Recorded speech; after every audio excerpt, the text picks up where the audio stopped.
In conversation with Robert Hutaro.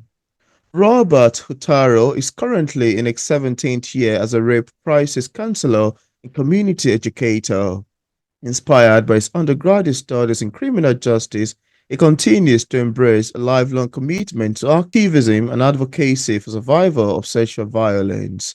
Serving as a counselor, Utaro supports rape survivors and their significant other through mental, emotional, spiritual, and legal issues.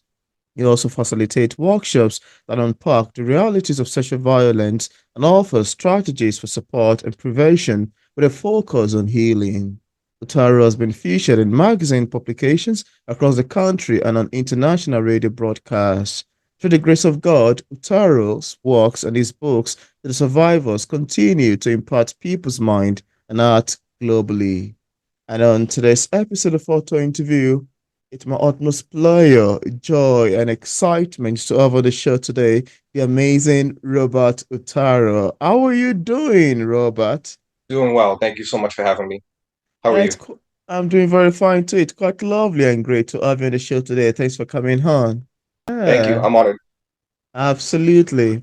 So, Robert, I need to first say that I found the description page of your book, To the Survivors, One Mark's Journey as a Rape Crisis Counselor with True Stories of Sexual Violence on Amazon to be quite compelling, absorbing, and I would like you Mhm. to ask you how the book came about. What inspired you to write The Survivors? What inspired the making of the book particularly? I never wrote a book until this. For me, Into the Survivors, it all came about from a dream I had. I had a dream. I personally took it as a vision from God, and I woke up and I said, I have to write a book. And I sat at my computer. I turned on Microsoft Word, Mm, and I just wrote the words to the survivors. And I had no idea how what I would do. Um, mm. but I knew I had to do this, and I spent the next almost 3 years writing it and completing it. And so that is what inspired the book.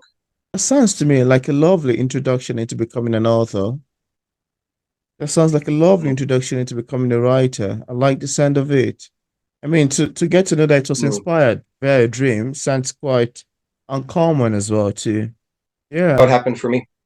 yeah. And for the sake of readers who haven't read the book yet, and of course, without giving much Mm. information away, could we have a sneak preview of what you had expect regarding themes and Mhm. subject lines when picking up to the survivors? Yeah, I mean, so all your listeners out there, just understand that in this conversation and in this book, that it's very heavy. There are very uh, deep issues that deal with sexual violence, sexual assault, rape, and incest, and it has a real impact on people. So if this is too much to listen to, please turn it off. And if the book is too much, don't check it out. But Mm, if you are interested, if this is something you want to seek and look for, to please take care of yourself during this interview and after, and even reading the book, because it can be quite heavy and it can be really triggering for people who mm. might have had experiences themselves or know someone who might have experienced some of these things. So the book To the Survivors is really a combination of my journey as a rape crisis counselor with true stories of women and men and one transgendered man. So there's poetry, there's written stories, and there's a lot of interviews. These are people who trusted me enough and opened up about their stories. So it shows how it happens to them, how it affected them, and how they've come out of it. So, as depressing as this conversation can be to many people, it's actually a really hopeful book. I believe, an inspirational book in many ways, and it shows that people are not alone and that they can come out of this, they can recover, and they can live healthy and peaceful lives, and that these crimes don't have to cripple and control people. Mm. Oh, wow, that sounds like a heavy one to digest. Sound like something quite heavy and deep into that. Thank you so much for sharing. I love the sound of it. And I have a copy of the book. I like it to rotate to the camera. I just always what it looks like. Can you Yeah, see it? yeah, I can see it. Oh, to the survivors. Yeah, that's great. That's great. And Robert, your book is a combination of your journey as a rape crisis counselor with true stories of women and men who have been raped and sexually Mm-hmm. assaulted. I'd like to ask you, Mhm. how has the book impacted people? It's been a wide range of impact. It has really helped people to feel not alone. It has helped educate some people. It has helped people validate their own experiences. It has helped Mm, people to understand that they're not to blame. It's helped people from suicide. It's helped people. It's inspired activism for some people, and it has mm, brought some people closer to God. It has also hurt people. It has made people angry. It has made people um, kind of disgusted in some ways. It's had quite a range of impact on people. And there's also people in the world that I'll never meet or talk to, so I'll have no idea how it has ultimately impacted them. But this is an issue that is so often in silence and in solitude. So a lot of people really keep these things within themselves, mm. and so the impact and responses have been overwhelmingly positive, and it's just quite a blessing to see, with the understanding that not everyone loves it and that it upsets plenty of people as well. Interesting. Now, something pop up in my head. I think I should ask you, but I'm not quite sure if you'd be willing to answer that or if it's something you'd love to talk about. Yeah. I'm Mm. quite curious because as a rape crisis counselor survivor, would you like to share with us some of the crises you had in time past that perhaps wasn't included in your book? Is that something you'd like to talk about? Oh, of course, you don't be shy. You can ask a question. It's okay. I was thinking you're gonna leave It that it for the readers to find out, yeah. But I oh was yeah, curious. I wanted to find out if that part of the social yeah. crisis probably experienced at the time and how, things like that. If because I've never heard, when it comes to female section, it's quite very popular and rampant, yeah, but not so much in the remake category. But we know it's actually just happened. But then that's one of those where I picked an interest in that particularly. Mhm. There are people in the book. Uh, there's a man named Don. I'm sorry, as an example. Don never opened up fully in his story as deeply and as long as he did with me. Mm, So when he did that with me, if I didn't listen to him, or if I was talking too much, or if he didn't like my energy, or if I said the wrong thing, he would have stopped. He would have left my home. And so there's counseling is so important, and with these issues, you have to try to be as compassionate and patient and gentle and empathetic as possible, and to really listen, and to not talk. So that's just one small story in the book of someone that the interview is in some ways like a counseling session. You just kind of see him opening up. mm, Other times I can be at an event, in a public event, with a lot of people, and someone will come by and see a copy of my book and they can immediately start crying. And so then you have to respond as well as you can and try your best to comfort them and talk to them. That can be in 10 seconds and that can be in an hour, depending on what they need. So, counseling with the field of sexual violence can be, of again, another huge range of someone who can be in their 50s talking about being sexually abused as a child. And it can be a college student, mm. who's 18, or a high school student who doesn't even know if they were sexually assaulted or not.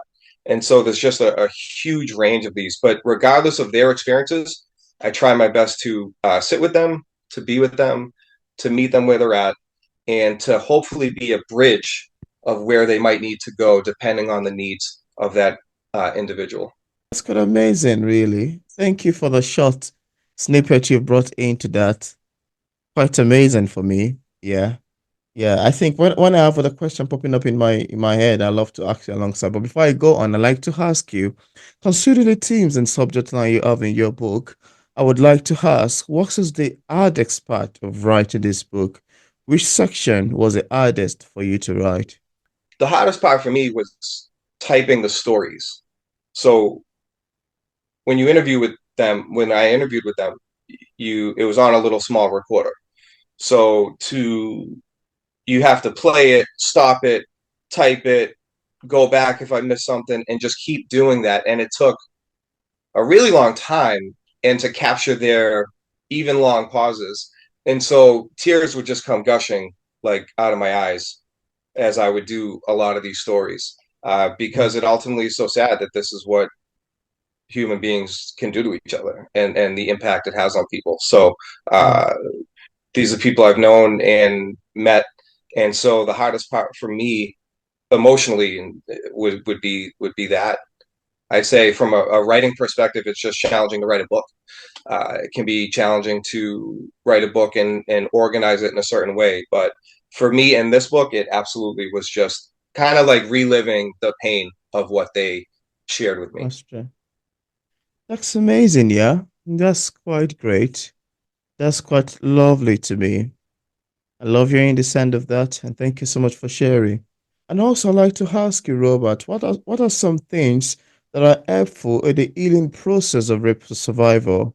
Also, how did your career as a criminal justice influenced your writing? My studies in criminal justice got me into this field, and this was very impactful in my life.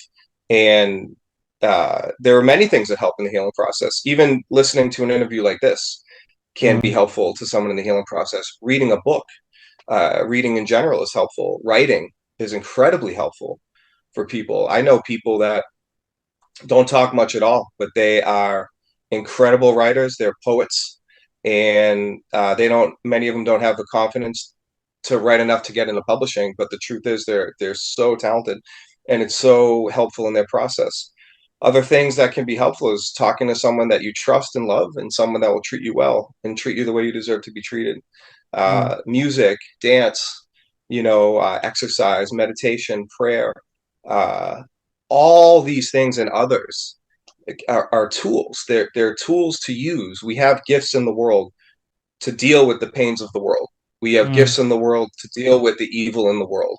And it's ultimately up, I believe it's ultimately up to us to use those gifts and use those tools to help ourselves and to get through whatever it is that's hurting us, afflicting us. But it's possible. And that's part of the beauty, I believe, in the book is that it shows that you can be raped as a child and still live a healthy life. Yeah. Oh, thank you so much for that. And this again just pop up, and I feel I should ask you, which gender do you think, are the major sufferer of sexual assault? I would like your take on this. Women and girls. Wow. There. This is not even about gender or sex to me. Mm, But if you look at it from the world, the majority of people who experience these crimes are women and girls, and the majority of people who commit the crimes are men. yeah. But that doesn't mean that men and boys are not sexually abused because they are, and it also Mm, doesn't mean that women can't commit sexual violence because they do. yeah. So there are both males and females, and regardless of how anyone identifies, can experience this and can commit this crime. And there are effects to people. Yeah. That's amazing. I love to hear that. Thank you so much for your lovely input and, addition to it. Thank you so much. And I'd like to ask you, because, you've written a very striking novel, which might cause some controversy in one way or the other. But then I'd like to ask you, because one of the most interesting things for me as a writer is to listen to readers' feedbacks. And you may want to agree with me that one of the things that make literature to be quite complex in its entirety is the fact that it can be interpreted in different ways by different readers. To some readers, actually, based on their opinion, sometimes the readers might get a message intended by the author, sometimes they might not get a message intended by the author, sometimes they might Mm-hmm. be close to getting the message, and sometimes they can be very far, several miles away, far from getting the entire message. And as interestingly fun as they sound, I would like to ask you, how do you feel when readers interpret your works differently than you intended? How does it make you feel? Interesting question. I think it might vary depending on what they write or take away from it. Mm, So when you if you write and if you put anything of your artistic expression into the world, mm, you have to understand that it's going to be open to criticism. You have to understand that not everyone's going to, as you say, interpret the way you interpret it. yeah. I actually value people's different perspectives, and I can accept when people don't interpret it differently. That's part of art. Like I wanted Yeah. people to take away different things. I want people to take away different things. I Mm, would say what makes me sad is when it's something like so off of like what is really meant for. I mm, think that ultimately makes me just sad as a person. mm. But then I ultimately just you have to get over it and keep moving on and know Yeah. that that's not what your intention was. So it's but also their valid their feelings are valid. Mm, That's how someone took this. So I can't say it's not like whether they're right or wrong. It's just it is interesting how some people, and myself included, with other works of music or art, can completely misinterpret the purpose of something. mm. Oh, well, I love your take on that, actually. Sounds quite amazing, quite lovely, great and interesting to me. That's so great because, even myself, it's always fun when you hear people interpret your works differently. And like you mentioned, depending on what exactly they say, if it's a bit Mm. positive, you may want to like, oh, really? Oh, that's quite amazing. I had no idea, I meant it that way, or you can interpret it that way because people tend to interpret books and relate it to the particular experience they've had or how it's similar to their life, how it relates to their life in person. Yeah, thank you so much for mentioning that. Thank you. And apart from To the Survivors, do you have any other works you've authored or say currently working on? Like I'm saying that this is a lifelong calling for me personally, and it's important for me to try my best to spread it anywhere I can because I believe in the power of it and the value of it. And unfortunately, it's just so common in the world. So, you asked a really interesting question about how do people interpret it. So, if Mm, I know that there are people that don't like it and don't uh, connect with it, and some even misinterpret my whole motives and being. But mm, I know there are many people that it's impacted in a really positive way. So, given that truth, I have a responsibility to try to spread it. So, I currently am not writing anything now. I work a mm, lot. And if the inspiration comes or if I feel moved to write, I will. But as of now, I'm deeply thankful to have this conversation, yeah. and this is special enough for me in my life to do this with you. Oh, wow. Thank you so much for that. I'm excited to hear that, and it's quite amazing to know your answer to this. Now, before we wrap up for today, is there anything that you'd love to share with the viewers about your book so we did not mention in this interview? I'd love the viewers to know. Also, what is the publishing process and challenges encountered in the process of writing this book, whichever ones you've experienced? The publishing process, I mean, there are options for writers. To me, the most important thing is to write a book that you love, that Mm, you are happy with, you're fulfilled with, you're at peace with, regardless of what anyone else thinks. yeah. That if you feel like you've accomplished and you've given it your all and that's the best you can do, Mm, then I think you start the publishing process and start marketing and stuff like that. mm, But it can be challenging, but in today's world it's beautiful because you can also selfish. So there are ways to get your work into the world and to spread it into the world, and to stay positive that there's going to be people that will not give you a chance. There are people that will not look at your mm, book. They'll, even if your book's excellent and the whole world should read it, there are people that will not look at it. yeah. But there will be people that also will. And if you get denied by a publishing house, to keep Mm, trying, to keep working, and to consider even self-publishing. Publishing or self-publishing, there are benefits and there can be disadvantages to both. mm, So depending on what you desire and what you crave, but the most important is to write it. You're in Nigeria, I'm in America, and in every country in the world, in rich and poor areas, sexual violence happens. There are innocent people who are being sexually violated, and this has mm, a serious, deep, and long-lasting impact on mm. the mind, on the heart, on the body, and on the soul. And Absolutely. we need to try our best in our own weakness to help others to the Mm, best that we can, spread messages of love and hope and compassion, mm, and attempt to prevent this when we can, and for people to stop doing this because it's destroying countless people. But it Mm, doesn't have to. As I said earlier, it does not have to cripple and control. To mm, the Survivors is just one book out of many that deal with these issues, and there are just so many tools and options and things in the world for you to access if you need it. So to know that you matter, to know that you are meaningful and you have a purpose on this earth, and that this mm. does not have to take that away. Yeah, that's actually very great, Tim, because to look into it deeply now, people that experience these things, it always affects their, it affects their mental health.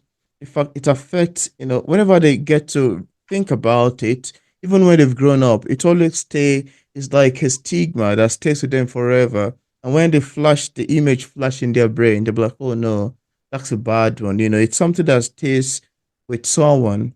It's like a stain, yeah, to someone's garment. And I think it's very important the way you've written about it to create more awareness to both the victim and to those who are involved in art like this, to make them to think twice and realize that what they're actually doing, it's a deadly one, it's a bad one, but it can affect someone and destroy someone's life. Yeah, thank Mhm. you so much for an amazing book in this category and genre. I think it's really worth knowing. Yeah, Thank it's you. a news worth spreading. Thank you. And as a Thank you. published author, I'd like to ask you, what sort of advice do you have for other writers who are still struggling with publishing a book, and on what platform can interested viewers get a copy of To the Survivors? If you have struggles publishing, just keep reaching out for help. Look at publishing houses. Consider self-publishing options. Mm, Reach out to other writers, and whatever the struggle is, there mm, should be someone that can be able to help you with that struggle, with the understanding that it still might not get published. There are still mm, there, but there are many options out there, and just to keep at it, right? To persevere and to try not to get so crushed in insecurity and doubt mm. and just sadness and depression because you want this to happen, and to keep going, to keep going. I think that's vitally important, because you know what you've written, and if you have a heart for it, like if many people don't write. There are many people, many of my students that I don't look at them like, you're not a writer, and they don't have to be, right? But Mm, some of my kids are writers. Like and I try to tell them, you could publish 20 books, but you're the only one that can do that. I can't write it for you. You have to mm. keep going because you really do have a heart for this Voice, path. yeah. And you can find my book on online retailers, To the Survivors on Amazon.com, and it's actually free on my website at Interesting. robbieutaro.com. So Oh, wow, that's quite amazing. Thank you so much for the amazing advice, and I'm hoping that viewers, even including myself, would love to utilize it. And for those, and I left a link also in the discussion part of this interview where interested viewers can get a copy of Taro's books directly on Amazon, on his website, and also another platform. I also left link to social media pages for possible followings. So thank you so much, Robert, for accepting the invitation to be featured on P English Literature. I must say it's more than awesome. It's very educative, quite deep, but introspective, having this conversation with you around the beautiful, amazing title. Thanks for coming on. thank you for having me. Yeah, it's my pleasure.